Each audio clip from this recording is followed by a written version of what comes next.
Assalamualaikum warahmatullahi wabarakatuh. Halo, perkenalkan saya Ari. Sebelumnya, terima kasih untuk teman-teman yang udah mau mampir di podcast saya.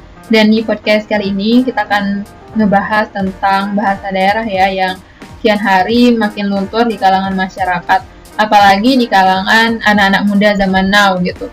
Nah, kalau teman-teman nanya apa sih penyebab dari hal itu terjadi gitu kan? Mungkin jawaban saya dan teman-teman akan sama, yaitu pengaruh dari budaya barat yang sering kita sebut dengan istilah westernisasi gitu. Dan westernisasi ini sudah sangat jelas terlihat gitu di akhir-akhir ini.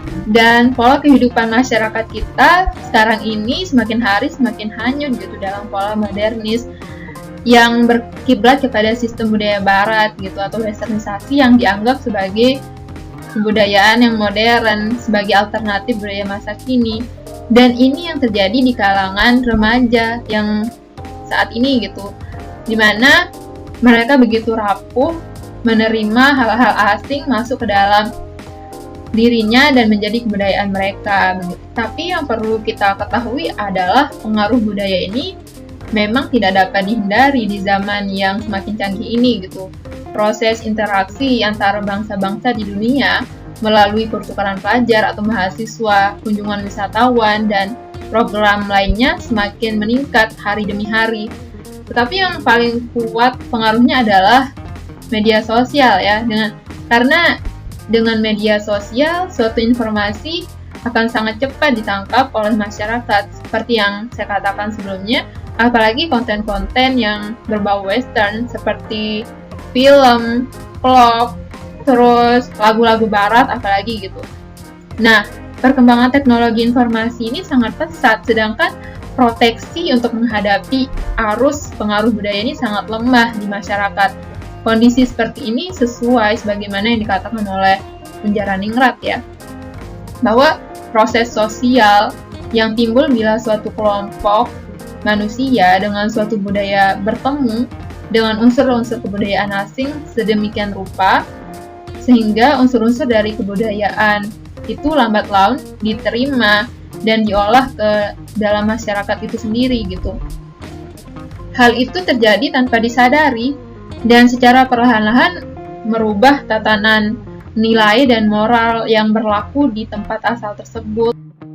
Nah, hal ini juga karena rasa kurang percaya diri untuk berbahasa daerah dalam pergaulan sehari-hari, sehingga lambat laun bergeser dengan rasa kurang prestisius gitu jika hanya menggunakan bahasa Indonesia saja dalam obrolan sehari-hari. Sehingga bukan suatu hal baru jika mendapati generasi muda masa kini tampak begitu percaya diri terhadap budaya asing, termasuk dari segi bahasa yang digunakan. Keadaan ini tidak serta-merta menjadi kealpaan mereka saja gitu, tetapi lingkungan keluarga, sekolah, dan masyarakat sosial juga ikut andil untuk merekonstruksi orientasi tersebut. Nah, selanjutnya adalah kebanggaan orang tua terhadap anak dalam kemampuan berbahasa asingnya, terutama bahasa Jepang, bahasa Inggris, bahasa Mandarin gitu.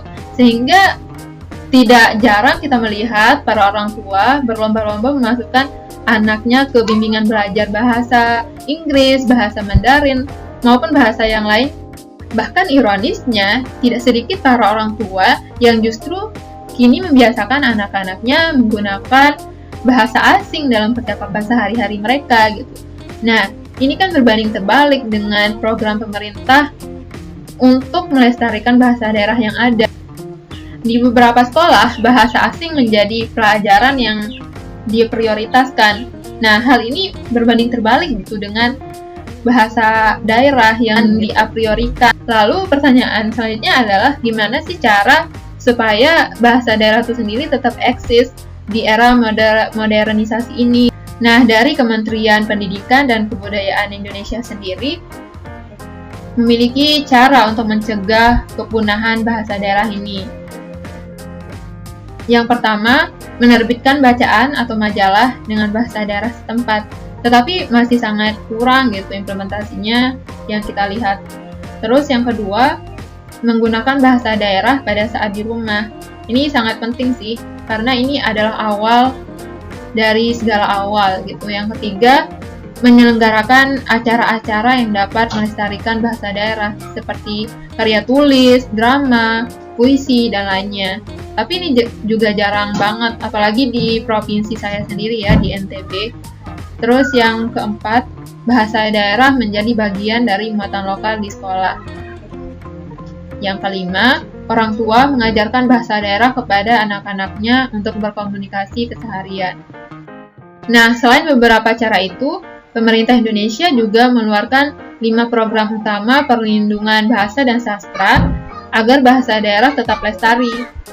Yang pertama, pemetaan bahasa dan sastra. Yang kedua, kajian vitalitas bahasa dan sastra. Yang ketiga, konservasi bahasa dan sastra. Yang keempat, revitalisasi bahasa dan sastra. Yang kelima, peta dan registrasi bahasa dan sastra daring. Terlepas dari berbagai program yang dicanangkan oleh pemerintah tersebut, seharusnya kita sebagai masyarakat juga mendukung gitu program tersebut dan lebih bangga menggunakan bahasa daerah kita sendiri.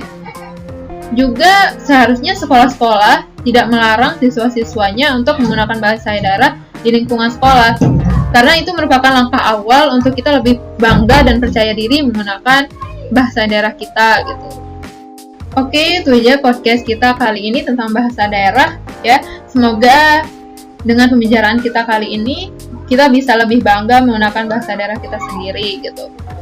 Oke, saya Arya Stuti pamit undur diri. Wassalamualaikum warahmatullahi wabarakatuh.